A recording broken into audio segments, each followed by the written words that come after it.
মুহূৰ্ততে বনভোজস্থলীত হাহাকাৰ লাগিল। পানীৰ তীব্ৰ ঢৌৱে উটুৱাই নিছে এজনক।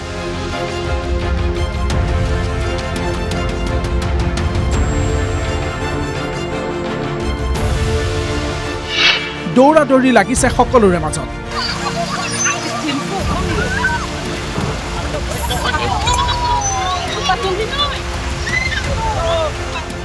কাৰ্বি আংলঙৰ লংচং কাংথু বনভোজস্থলীত বুধবাৰৰ দৃশ্য এয়া।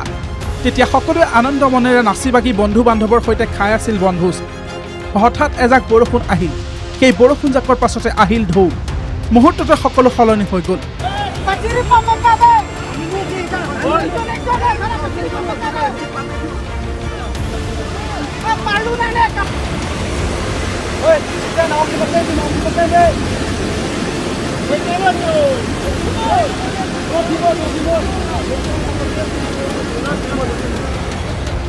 পানীৰ সোঁতে হাহাকাৰ পৰিস্থিতিৰ সৃষ্টি কৰিলে।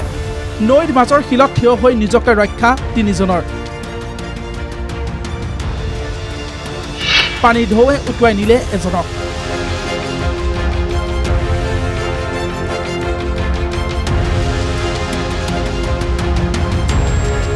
উপস্থিত থকা লোক আৰু বনভোজস্থলীৰ কমিটিৰ সদস্যৰ ৰছীয়ে সেই লোকজনক উদ্ধাৰৰ চেষ্টা কৰিলে। বহু সময়ৰ প্ৰচেষ্টাৰ অন্তত সৌভাগ্যক্ৰমে উদ্ধাৰ হ'ল লোকজন। ইপিনে পানীৰ মাজতে শিলৰ ওপৰত থিয় হৈ চিৎকাৰ কেইবাগৰাকীও যুৱক যুৱতীৰ। খবৰ দিয়া হ'ল আপাতকালীন সেৱা কৰ্মীক। তেওঁলোকো উপস্থিত হ'লগৈ ঘটনাস্থলীত। লাইফ জেকেট ৰছী ব্যৱহাৰ কৰি পানীৰ মাজত আবদ্ধ হৈ থকা যুৱক যুৱতীক উদ্ধাৰ কৰিলে আপাতকালীন সেৱাৰ লোকে।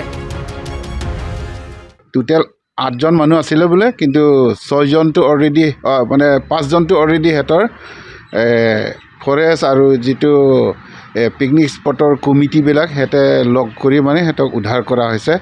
আৰু পানী এনেকৈ হঠাৎ বাঢ়ি বাঢ়ি আহি গৈখিনি 3জন মানুহটো পাথৰৰ ওপৰতে ভৰসা কৰি সিহঁতে তাতে থাকি গ'ল, পাৰ কৰিব নোৱাৰিলে, সিহঁতক ৰেস্কিউ কৰিব নোৱাৰিলে। তাৰপিছত আমাক খবৰ দিলে।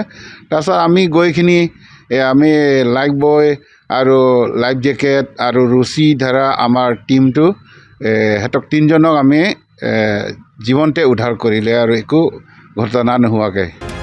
সাহসিকতাৰে বহুতৰে জীৱন ৰক্ষা কৰা আপাতকালীন সেৱাৰ জোৱানসকলক জিলা আয়ুক্ত আৰণ্য শইকীয়াই সম্বৰ্ধনা জনালে। প্ৰশাসনৰ পিনৰ পৰা সকলোকে আহ্বান জনোৱা হৈছে।